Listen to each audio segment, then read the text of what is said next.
Welcome to this training from aidpreneur.com on negotiating contracts for RFAs, RFPs, and RFQs. I'm Stephen Laddick, host of the Terms of Reference podcast and principal at International Solutions Group. At this stage, you have already achieved quite a bit. You've created a system that identifies opportunities and makes sure that you always have new business to consider.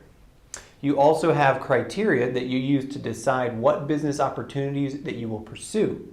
First, through a go, no-go decision, and then second, through a filtering and prioritization process. Then, for the opportunities that you have decided to pursue, you've assigned management to one person and you have a consistent method for ensuring that you get all of the basics right so that you're never cut out of an opportunity on a technicality.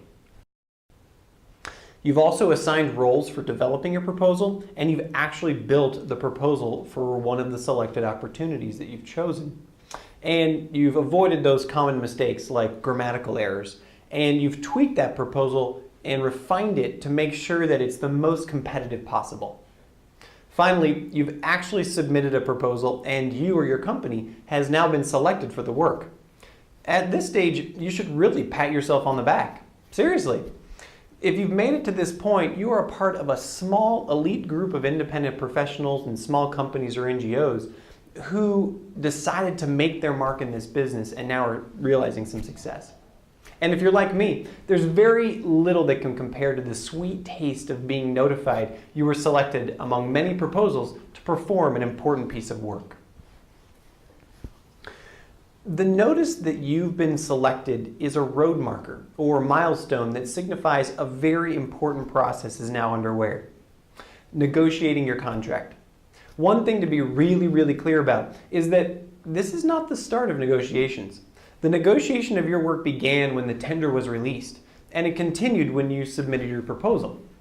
At this stage, after an award notice has been given, negotiations take on a more formal nature and should focus on the details of the work that you'll perform and the remuneration you'll receive.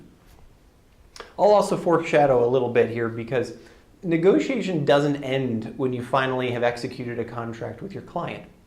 In my experience over the last decade, negotiation of the work that you are doing for your client continues all the way through the project until you've submitted your last deliverable and it's actually been accepted or approved by your client. And then you still have to wait until you've received your final payment to actually have things close out. Well, what I've just described has been a typical experience for myself and ISG. There is the possibility that the donor or client will accept your proposal as is. This has happened one or two times in my experience, so while it's a rarity, it does happen. Because of this, you should always submit a proposal with work and a budget that you're confident you're going to be able to implement without any changes, just in case that client says, yes, you're ready to go. The goal of this training is twofold.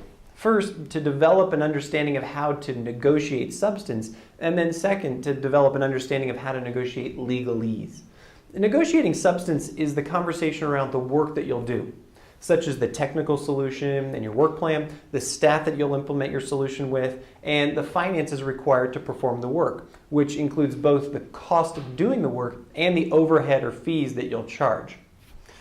Negotiating legalese is a discussion about the contract itself, the written words which you'll be bound to, and the essential clauses that you want to watch out for. In the next section, I'll be diving into the critical areas to consider when negotiating substance. Thank you for participating in this training on negotiation for RFAs, RFPs, and RFQs here at Aidpreneur. Remember, if you have any questions at all, please contact us at training@aidpreneur.com.